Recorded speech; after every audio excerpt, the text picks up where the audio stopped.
hopefully in this PSYOP WhatsApp group, hopefully in the next coming days.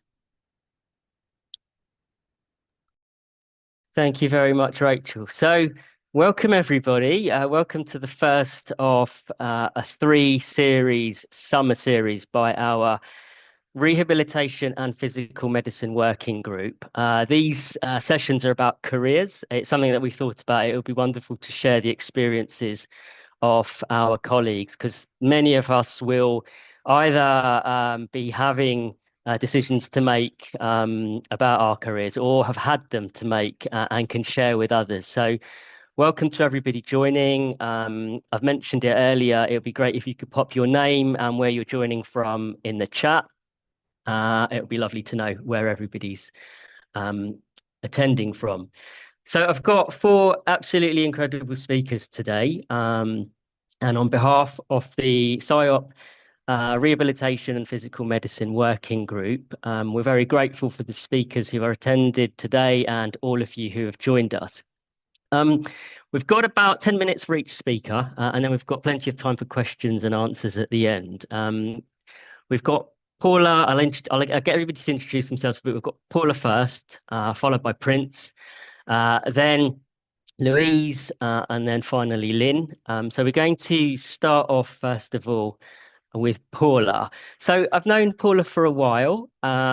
We've done some work together in Paediatric Oncology, and we've worked together. We still work together in World Physiotherapy, where we are part of an IPT Hope, so a childhood cancer group there.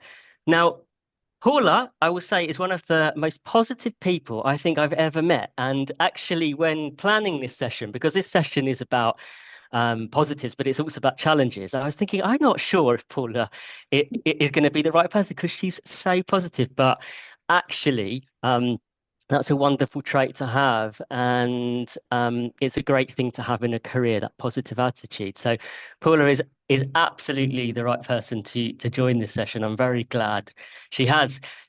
Paula, thank you for joining us today. How are you doing? I'm doing very well. Thanks so much. So Paula, you are living in Canada at the moment, but just tell us, where are you originally from? Yeah, so I'm originally from Bogota, Colombia. That's in South America, and I came to Canada in 2015. Thank you. So it's one of the things in today's session that we've got four speakers, and it's we try to ensure that we've got a diverse mix. So we've got representation from high, low, and middle income settings. So thank you. And just one thing for those whose geography isn't great, where in Canada do you live, and what is the weather like there normally? Yeah, so I live in Edmonton. It's a city located in the province of Alberta. And just for people to know, Alberta is on the west side of Canada, close to Vancouver. And weather-wise, we're known for having very long and cold winters, but right now summer is great, so I'll take it. Great. Now, Paula, I think it's fair to say that you've had a very successful career in research, and you continue to do so. How many papers have you published or been involved with so far? Oh, thank you. Well, I have published 6 papers in pediatric oncology and have been involved in 5 papers in adults with cancer. So about as I will say like 11 papers and also a book chapter on breast cancer related lymphedema management. Amazing, thank you. So your career in research, could you share with everybody a little bit about your career? And what are the highs and lows that you have encountered? Yeah, for sure. So I think many people don't know this, but a lot of my clinical work has been in adults with cancer as well. And I have had the opportunity to work with adult survivors of childhood cancer. So when I started, this was a very eye-opening experience because one thing is reading literature about the long-term side effects of cancer treatment in children, but seeing the long-term effects in real life completely changes your perspective. To me, that was a huge motivation to research on how we can minimize the severity and the occurrence of side effects in children undergoing cancer treatment so we can improve their quality of life in the short and the long term. So I knew the potential that rehabilitation could offer children. So when I was going through the literature, I noticed that the adherence to rehab programs in some of the studies wasn't great. And also, our team knew about stories from other labs about their exercise trials in children with cancer not being very successful. And the main issues they faced were low participant recruitment and low adherence to the programs. So we certainly didn't want to happen to us in our trials, but most importantly, we wanted to understand the reasons behind this issue. So throughout my research career, I decided to do things slightly differently and first investigate the source of the problem. So I decided to listen to the needs and the priorities of healthcare providers and the families. So when I could, so in that, with that information, I could design a rehab program that families would participate in, and eventually we could successfully implement that in clinical practice. So this approach has really extended my time in my research program, in addition to all the COVID delays that we all experienced. But I have seen the benefits of doing things differently in the research that I have been conducting. And I will say today, I believe that research has taught me patience and resilience. I started my research career from zero in a different country at the age of 22. So in research, especially in a field where evidence is quite limited, receiving lots of no's and rejections is basically part of the process. And you gotta learn how to receive the feedback gracefully and constructively. Like in your mind, your research idea sounds amazing, but perhaps not so much to other people. And this is the perfect opportunity for us to look if there is something that needs to be improved in the project, or if you simply need to change the way you pitch your idea to the public. So I think as long as you follow your purpose and mission, keep striving, things will start unfolding for you. And if something doesn't happen the way you plan, it's because something better will happen for you. So I will say my big takeaway for me is learn how to effectively communicate your research. Oh, I think you're muted. I am, yes. Thank you, Paula. And you touched on it, but one of the interesting aspects about your career is that you've moved countries, and that experience can be very challenging, such as adapting to the language, culture, and let alone developing a successful research career. It's something I'm learning at the moment, finding out about that. There will be many people who will have to consider the same thing, relocating for their careers. So could you tell everybody how that felt such a long time ago, and what helped you with that transition? Yeah, absolutely. Well, it has been a challenging process like any other, but I was fortunate to have matched with an incredible mentor who saw the potential in me, who helped build my career and provided opportunities for my growth. I strongly believe that my success in research is a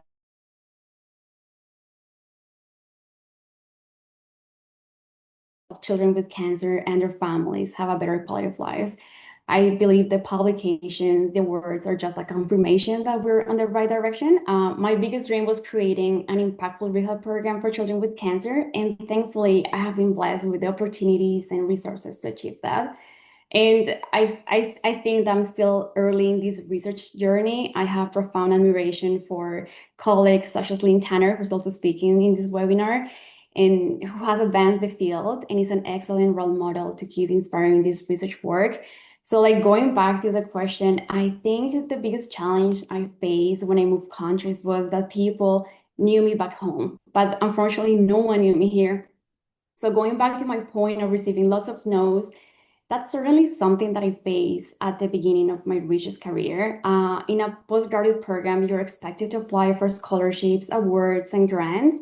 And sadly, I came from a country where awards are not a thing. So I had nothing to compete with other researchers. And paradoxically, you're more likely to receive funding if you have a history and a record of awards. So I had no other choice. I decided to start building a curriculum. I had to start publishing, get involved in volunteering opportunities in my field, join academic groups to network, and build connections with clinicians at the hospitals. So yes, you may need to work extra hard. You may need to prove to others your worth, and there will be lots of unpaid work and volunteering, but hard work pays off in the long term. Thank you so much. And one top tip for anybody considering a big career move or a change of location like you, one tip you'd give.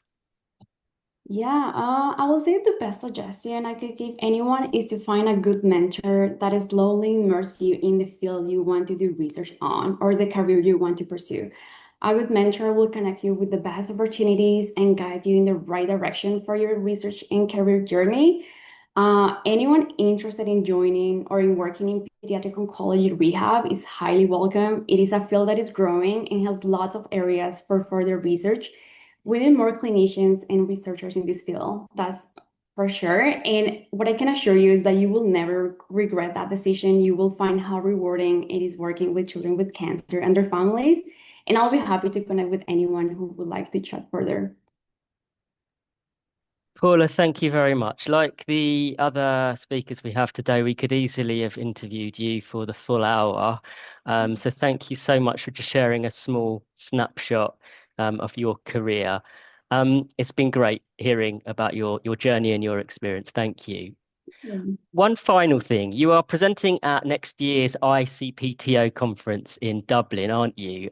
So could you tell us the title of your presentation so we can keep an eye out for it? Yeah, I am. I'll be presenting at one of the focus symposiums. I will be sharing the results of my last PhD project where I built an online physiotherapy platform for children with leukemia. We just published the study protocol, so you can check it out online, and results will come out soon. And the title of my presentation is In-Person and Virtual Physiotherapy for Children with Acute Lymphoblastic Leukemia, Unlocking the Magic of Creativity. Paula, thank you very much again. Really appreciate it. Oh, thank you. Thank you.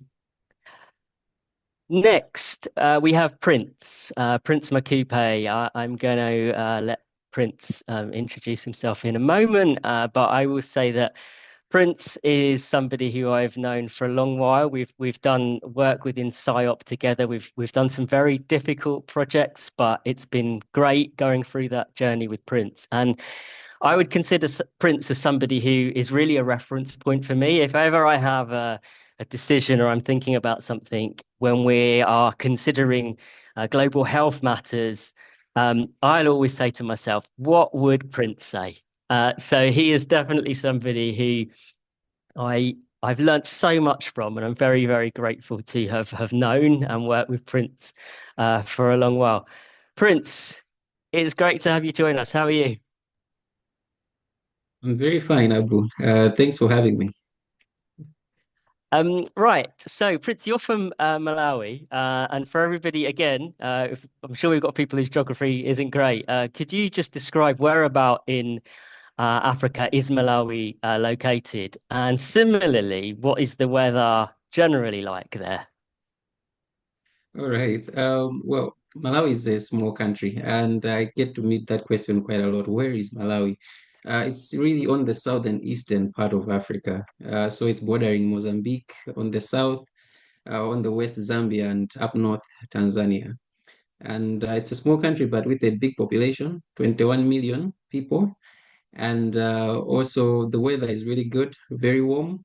This time is winter, so it's a bit chilly, but otherwise not too cold like where it snows. It doesn't snow in Malawi. Yeah. Amazing. Thank you. So, Prince, thank you. One of the things that I've learned from you is global disparities. And our research that I mentioned together, it showed that in many settings, they lack therapy services for children, or they're very, very limited. And some colleagues may not fully realize that that certain career opportunities that we take for granted, and they may either not be available for you, or they might be very, very difficult to access. So would you be willing to share a little bit about this? Yeah, rightly said, Abu. I think for many developing countries like Malawi, developing a career in oncology rehab, pediatric oncology rehab, is something that is uniquely challenged in a sense because a developing country, you're also developing the program from scratch oftentimes.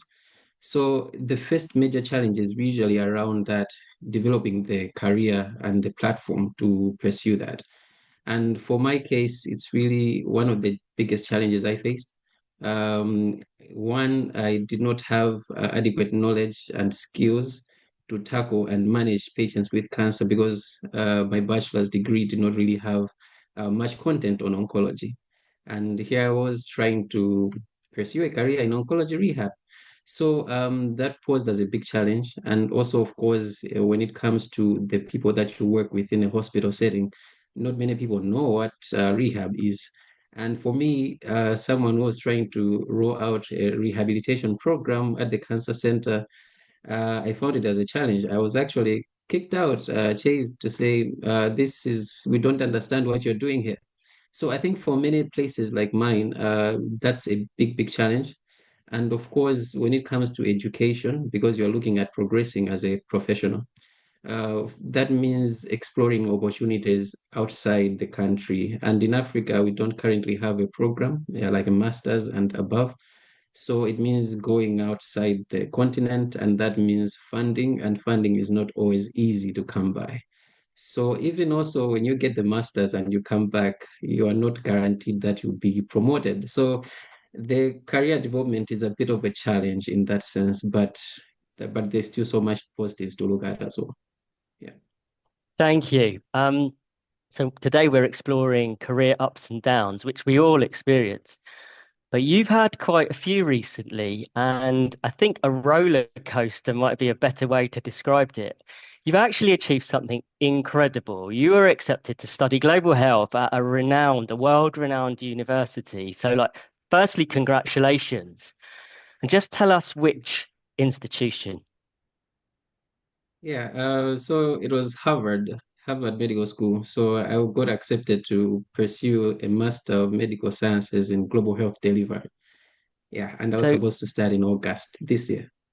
amazing. What an achievement. Probably amongst one of the most recognizable institutions in the entire world. And I think probably everybody knows what's coming next. It's off. You can't go. Why? I think we all know, but Yeah, unfortunately, yeah, I won't be able to go because a certain president made a certain decision that is really affecting my ability to go and pursue the masters there. So unfortunately, yeah, it's off. Yeah. so I mean, what a huge disappointment. And I'm incredibly sorry, and I'm sure many people are hearing this, incredibly sorry. A roller coaster of events. How have you dealt with that? And have you found any alternatives? Yeah, I think when I got faced with that challenge, I just looked at where else can I explore an opportunity to pursue a global health master. So I applied because I'm in Norway, I applied to the University of Bergen here, and fortunately, I got an offer. But then, of course, I need to find a scholarship for it. We were supposed to start classes yesterday, so I had to postpone, ask if I could start next year so that I look for funding within the space in between. So hopefully, fingers crossed, I should be able to secure funding to pursue that. Yeah. And I think that's amazing. That knock of getting this essentially dream place, and then for matters outside your control to take that away from you, but then to have the motivation to continue and secure another place, I think is incredible. So a huge congratulations again to you. So what single bit of advice would you offer to others in a similar situation where, I mean, it must feel impossible at times? How do you find a way?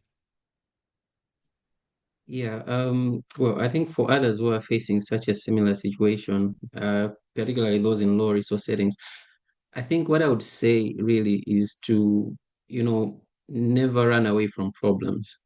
The best way to escape from problems is actually to solve them and not run away one by one. It's not going to be easy to solve everything, but for every challenge addressed, it always gives you motivation to conquer the next. And oftentimes in limited settings, we always go like, I wish I had that. But I think it's always best to do the best with what you have. And where, yes, resources allow, you can even do more.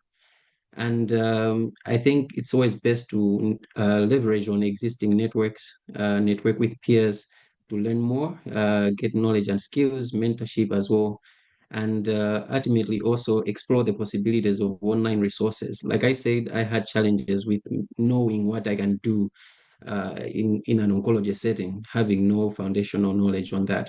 So online resources, even now, the education webinars that we have as SIOP, I think those are very key to explore. Yeah. Great, thank you. So I'm going to move on to my next question now, which is about that people often consider their future. With a career, they think about where do I want to be? Where do I want to be in 5 years' time? But understanding why they do what they do isn't always consciously thought about. And that why is crucial often in shaping a career. And for you, there's a very clear personal reason behind working in childhood cancer, the why that drives you. Can you share that? Yeah, I think my why really is focused on improving the quality of life for children with cancer, as well as improving access to rehabilitation services in settings like mine. Because earlier on, when I was a student physio, I lost three good friends of mine to cancer. And one of them was like a brother to me, 11 years old at the time. He battled against leukemia and he lived a very poor quality of life. He had no access to rehab, was always hooked up to the IV lines, bound, saying, hey, play might actually affect your health even more, like negatively. So I do not want other patients and children to experience that. I want them to have a fulfilling life. So I made a vow to myself that I'll work as much as I can to improve the services and quality of life for children with cancer as well as adults. So that's really what drives me. Even when I meet challenges, I get chased, but I still soldier on to say I need to fulfill that goal. So that's really what drives me. Prince, thank you for sharing. It's been fascinating hearing your experience and your insights. Thank you. One final thing, your poster was accepted for this year's SciOp Congress, right? Could Yeah. you tell us the title so we can keep an eye out for it? Oh, yes. Yeah, that was a huge success as well. Yeah, so I have a poster up. It will be basically evaluating a program that we started at our center, a play therapy program.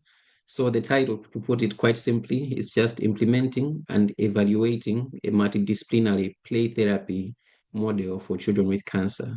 So it's provider-based study. That's what we'll be sharing. Yeah. Prince, thank you very much. Really appreciate you joining us. Thank you. Thank you so much as well.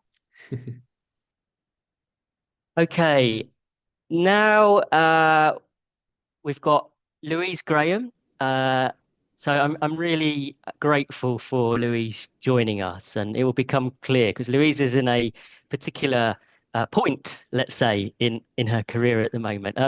I've known Louise for a while, and Louise is one of she, I think it's fair to say a larger than life personality. When Louise is in the room, people are smiling, and she's really bubbly, and she just brings this energy, this huge energy to childhood cancer rehabilitation. So it's always great to have Louise around, particularly as career decisions and the work itself. We know that it's challenging. So Louise is a great person to have. So Louise, thank you for joining us today. How are you? I'm good, thank you. Thank you for having me as well. I do feel a little bit of a fraud coming on and talking about funding problems when I've just heard Prince's story. Mind, I feel like it's kind of put mine well into perspective. Yeah, and it's the important thing that it's all we talk about this. It's all relative, isn't it? So what the challenges we have in our areas are challenges, and they affect those children there. But absolutely, that's the important thing about having different perspectives. It puts into perspective, but it doesn't take away that they are still absolutely problems, and it doesn't minimize that in a way. So Louise, you're joining us from the United Kingdom. Can you tell everybody where you're from? Yeah, so I'm from a really small coastal town, just kind of south of Newcastle, which is in the northeast of England, and surprisingly enjoying the sunshine at the moment because it's very unusual. And can you tell us something interesting about Newcastle? Well, I kind of thought when you sent this question, I thought I'm going to probably have to look this up, because what if I say there's quite a few things. So I think probably the most interesting thing, which I didn't actually even realise, is Newcastle is quite close to kind of a historic site called Hadrian's Wall, and it's the largest Roman artefact that's still standing anywhere in the world. So it's basically like a huge wall that was built over 2,000 years ago, and it marks kind of territory within what used to be the Roman Empire. So yeah, and if anybody's a Harry Potter fan, we also live really close to a place called Alnwick Castle, which is where they filmed a lot of the kind of Hogwarts scenes on some of the films. So if anybody comes my way, I'll take you to see the Harry Potter castle. And I know for sure we have Harry Potter fans here joining us today. Louise, one of the reasons we've invited you to speak is that you're at a very interesting stage, a potentially major career decision stage. We'll come to that in a minute, but first of all, would you mind just briefly summarising your career? Just how long have you been working in paediatric cancer rehab? What is your most recent role? Yeah, of course.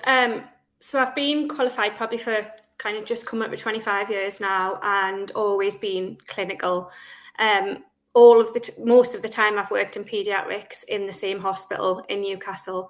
Kind of started out by rotating through all areas of rehab for children with either chronic illness or trauma, before moving into paediatric cancer rehab into a more senior role probably about 13 years ago. And the hospital where I work in the UK is one of the main primary treatment centres for children's cancer, and we do all aspects of children's cancer care on one site and cover a huge geographical area. So actually being really lucky to kind of see children throughout the whole journey. I think my passion for paediatric cancer care started well before going into it, like well before the 13 years, because the way we work in our hospital is you rotate around as a junior, so you get kind of a bit of a taster of all the different areas of rehab, and kind of my passion for oncology was pretty early on in my career. And then for about the last 3 years, I've been seconded into a charity-funded clinical specialist role where I've been leading a quality improvement project. So we've been looking to embed a physical activity pathway into supportive cancer care for children diagnosed within our centre. So yeah, that's where I've been, and that's where I've been most recently. Thank you. So now on to the interesting bit. What is going on? Why the change? So I would have stayed there forever, to be fair. The project was just kind of at the cusp of sustainability. We were about to scale it up across all of oncology, into kind of teenage services and other chronic illness as well across the hospital. But unfortunately, due to the current financial climate of the health service within the UK at the moment, the funding was very suddenly and abruptly cut. And I was actually at CCLG about to present this work, and 2 hours before I was about to go on stage, got a text message to say that the funding wasn't continuing anymore. So that was really hard. That happened in April. That was after 3 years. So as a result, I've recently returned to the previous role that I was doing as kind of one of the clinical leads in the service, which, to be fair, for years, I absolutely loved that role. There was nothing wrong with that role. I wasn't, I loved it. I loved the team. I loved everything about it.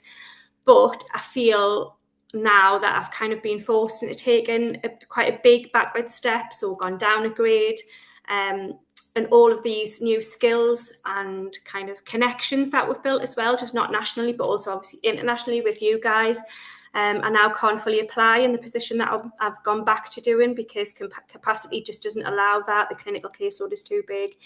And to be honest, at the minute, I'm just feeling a little bit, well, a lot undervalued and a little bit lost.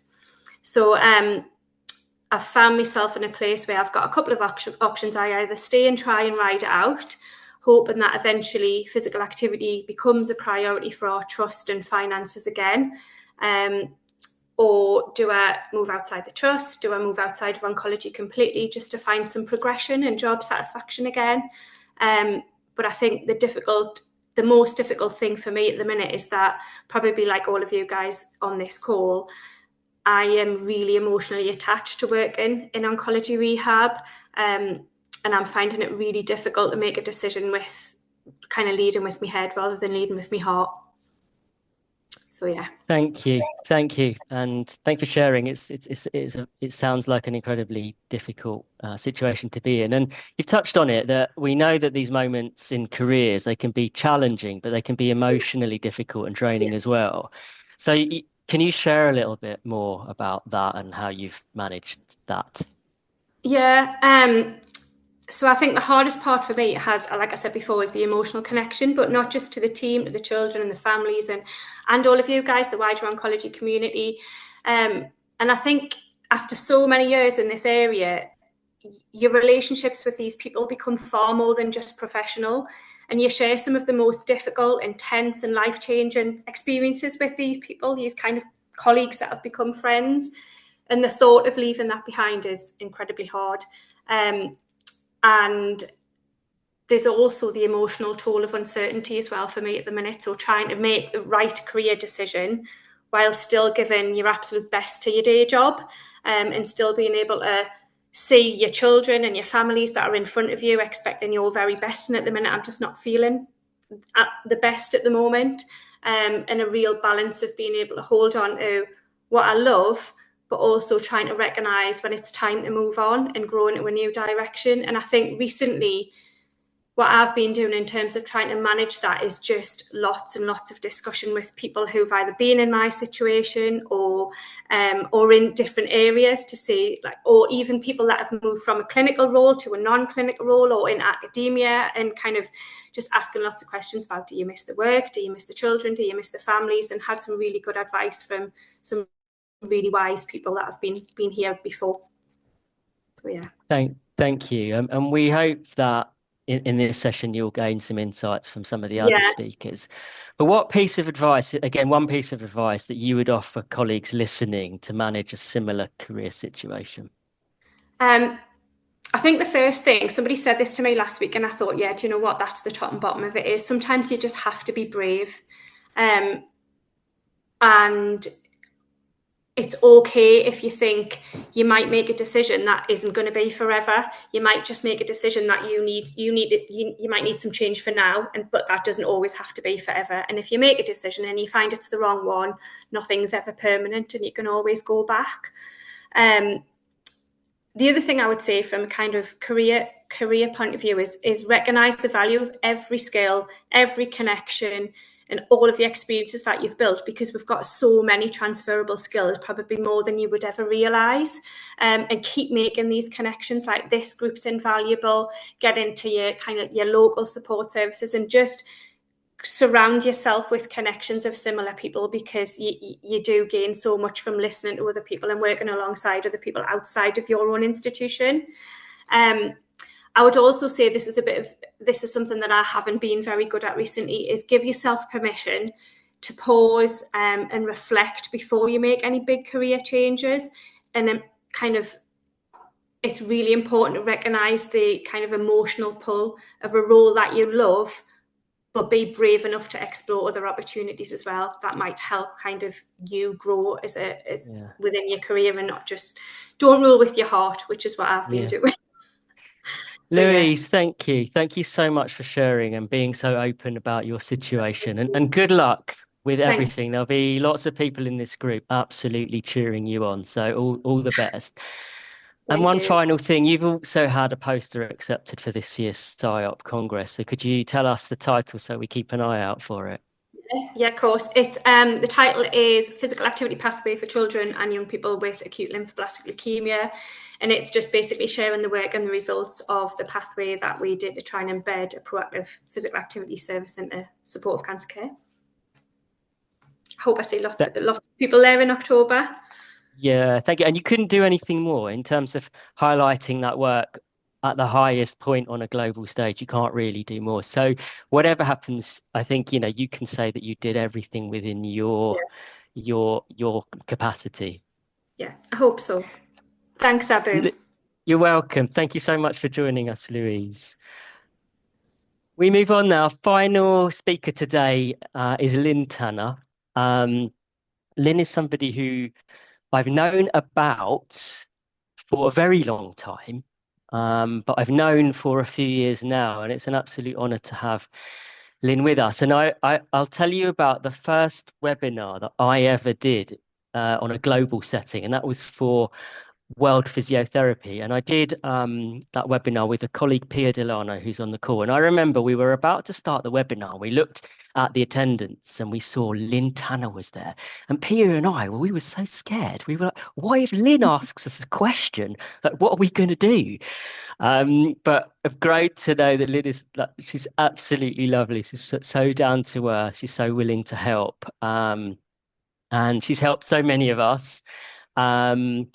And like everybody before, we could easily spend with each of these speakers a whole hour talking to them.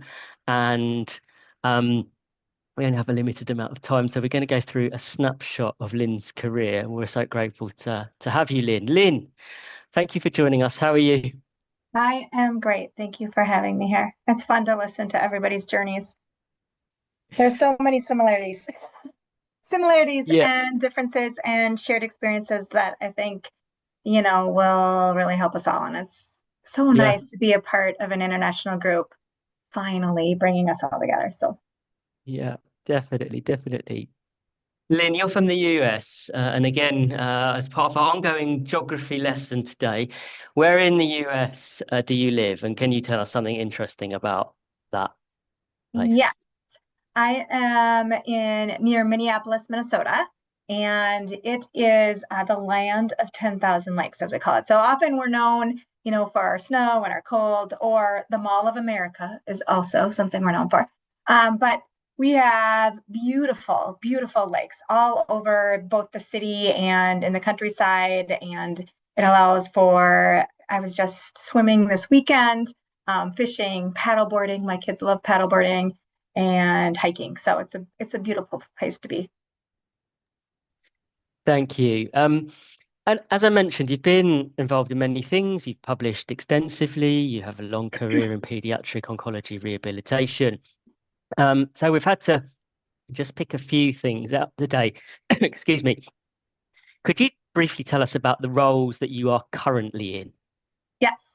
After treating kids for over 23 years, I now am specifically only doing research as the scientific director of physical medicine and rehabilitation at Children's Minnesota. So I focus on cancer rehabilitation research in my own work, and I also mentor other clinicians who are doing rehabilitation research in pediatrics. So whether it's in cerebral palsy, concussion, and so on. And as well, I am the CEO and founder of Your Steps Health, and we are creating digital tools to optimize access outcomes for all children, no matter location or circumstance. So, wow. And that is one thing that probably very few of us will do in a career, be a CEO of a pediatric oncology rehabilitation company. What was that transition like to become a CEO, and what helped you with that huge step? Yes, well, switching from that healthcare provider mindset to being in business innovation has definitely been a challenge, but it's also, I think, been a rewarding blend to see all the things that go into healthcare, right? I mean, we have to face, I think, all the perspectives that bring services to a child. And so you need to do that from both a healthcare perspective and also from a business perspective. And, I took this step, honestly, because of frustration. I'd been trying to use technology and different apps and things with my patients, and was really frustrated with the problems that we had in clinic that weren't being solved by these tools, because as you know, they're made for adults, and companies say, oh, you can use this for kids. And research shows that kids do not engage in adult-based technology. So I was tired of kind of kids being second fiddle for companies. And, what finally pushed me to that next step was families. I had heard this problem from hundreds of families over and over. And they kept asking me when was something going to be made for kids. And then the research kept showing issues of access. And it's really hard when you know something works to know that there are kids out there that deserve this care that aren't receiving it. So it's kind of like, well, if nobody else is going to do this, then I'll do it, right? And I think there's really been similarities between growing the cancer rehab program at Children's and becoming a CEO. Both you have to start with the problem, right? I mean, early on in growing a cancer rehab program, it was, I had a family say, my child's movement has changed from cancer treatment and it is not getting better. Okay, that's the problem. How do we solve it? Well, physical, occupational, and speech therapy services, depending on their needs, right? How do we get it to them? We build the program integrated in a cancer clinic, right? There's the solutions. But to do that, we really had to work, it was human connection and data, right? We needed to learn from the oncologists. We needed to learn from the schedulers. We needed to learn from the families. We needed to learn from the therapists. How did we all come together to build this cancer rehab program for kids, right? So, and that's that willingness to learn through human connection and data is the same as the CEO of a pediatric rehab technology company. Now I need to learn from software developers, from all my different users, from regulatory people. I need, to be compliant with HIPAA and the FDA, and I need to learn about sales and marketing. How do we get this out there? Those are all different perspectives. So you bring all these perspectives together with that end goal of mind of solving these problems through, like I said, through human connection and data. Thank you. So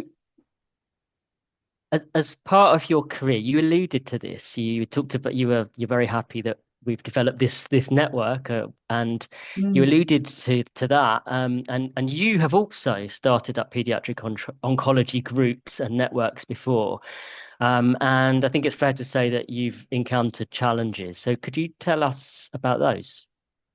Yeah, I think the challenge is, how do you keep momentum moving forward over a long period of time with defined projects and goals when you have a volunteer workforce, right?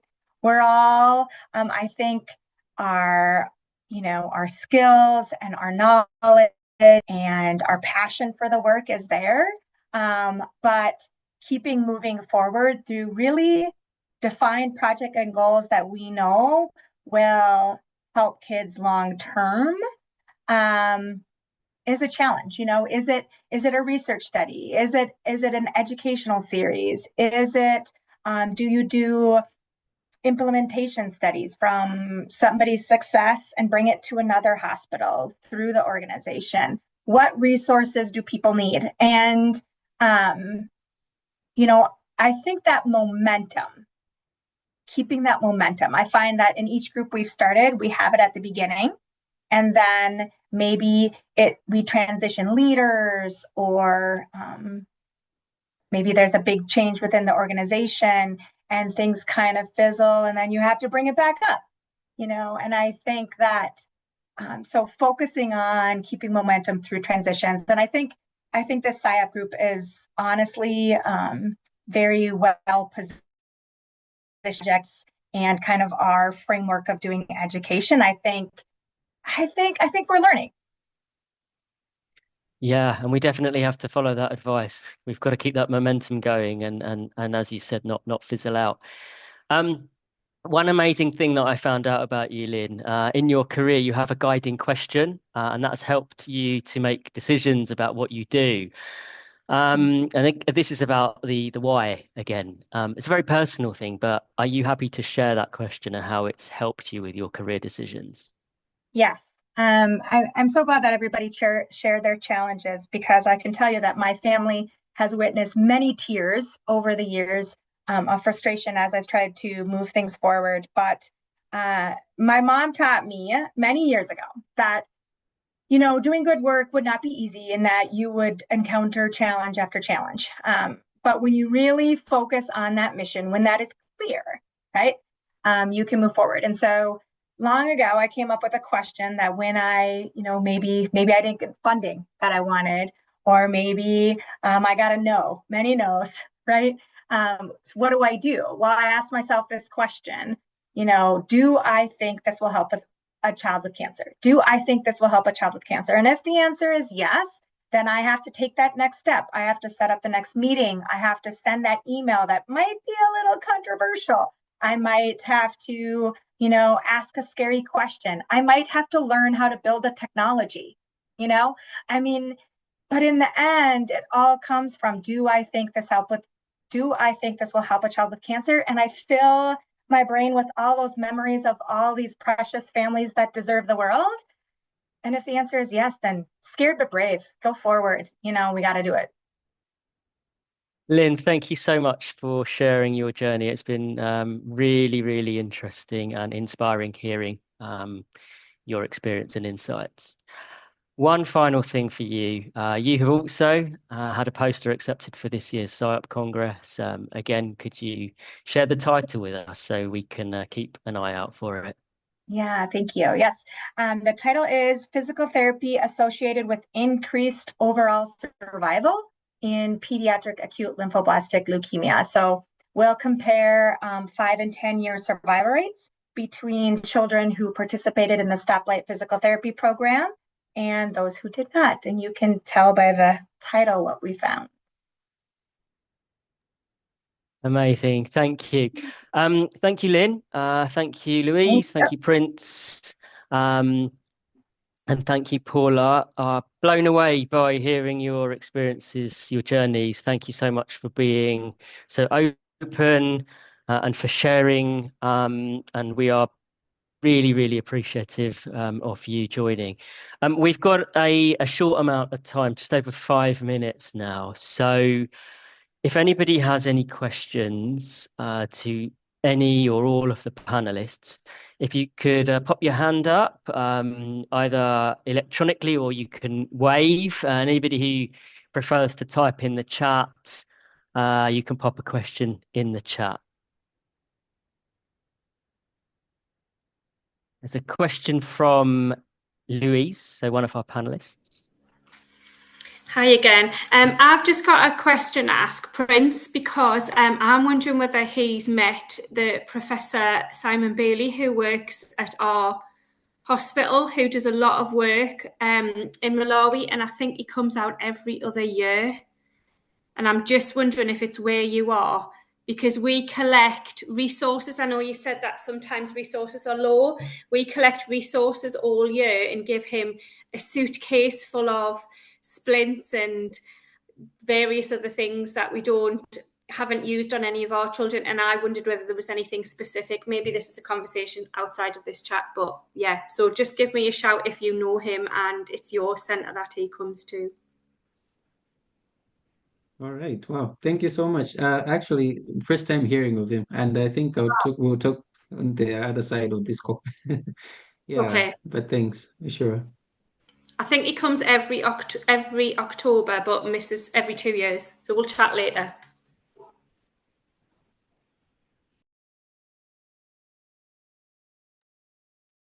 Thank you. Anybody else got questions or any comments for our panelists?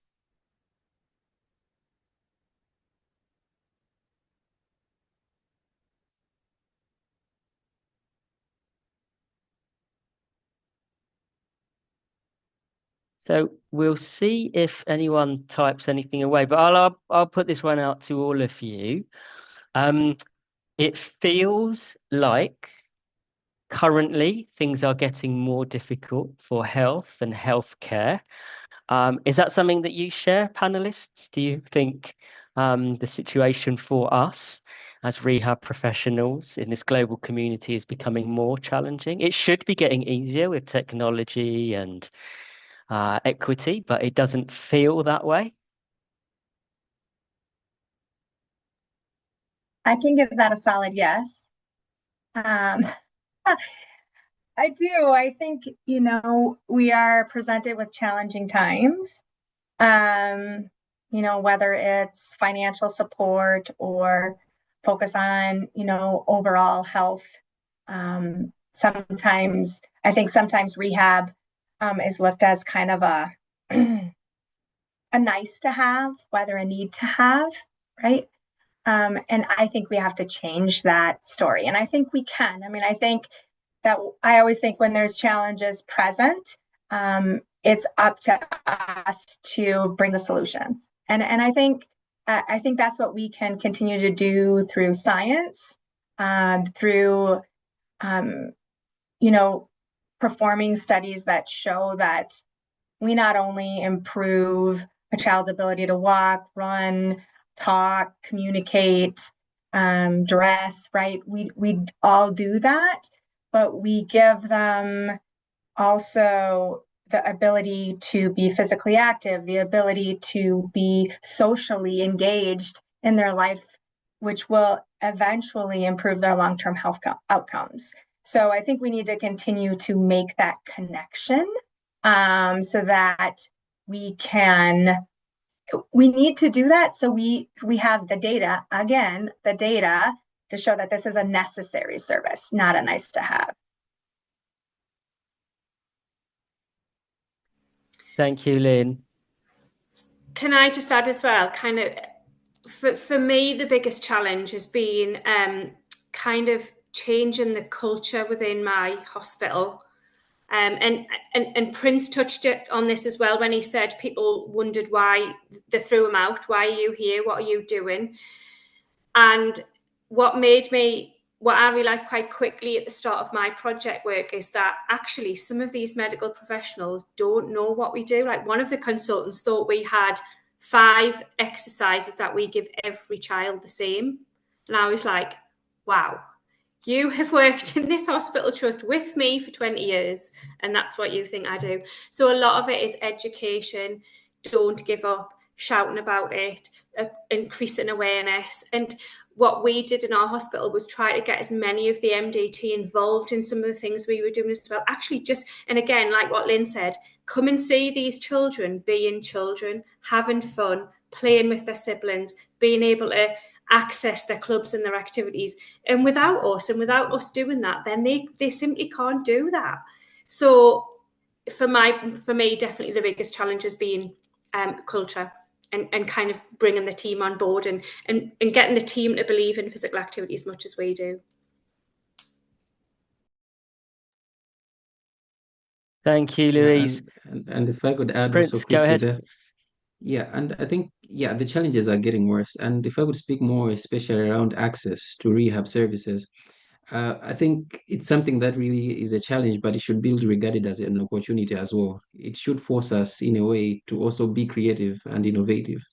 I think the recent age with COVID and everything pushed us to the limit, to the point that we were able now to interface online with a patient, tele-rehab. And also, like, even in my setting, there was a move to say people who do not have smartphones but use those tiny button phones, you can still engage with them. They can even join Zoom through another online platform using that. So I think innovation is quite key. We shouldn't really limit ourselves. And even when it comes to financing, I think, of course, in public service, there's not really much funding for it, but I'm pretty sure partnerships with local or international, even non-rehab entities to support children with cancer, those who are willing, I think could be a key strategy also to take on board. Yeah. Thank you, everyone. We've come to the end of the time. Well, an incredible hour. I hope that you all gain something from it and are able to take something away from the session. Rachel, if you're able to, could I ask you just to remind everybody about the recording and how we'll communicate when that goes up? Yeah, absolutely. So just for everybody, we have recorded this session so that for anybody who wasn't able to make it today, or if anyone wants to listen back, if they've missed any points from our amazing speakers, we will share it in our WhatsApp group, our PSYOP or PM WhatsApp group, but it will also hopefully be uploaded to YouTube to PSYOP's official channel as well. And that will be an open link. So you'll be able to share that YouTube link with any of your colleagues, whether they're PSYOP members are not. So hopefully we'll be able to get this recording out to a wide audience. Thank you, Rachel. A final thank you to everybody who's joined us today, and a reminder that we have the second of the 3-part summer series in about 10 days to 2 weeks' time. So we'll publicise that on the WhatsApp group again. Thank you again, everybody, and enjoy the rest of your day and your evenings, depending on where you're joining us from. Thank you.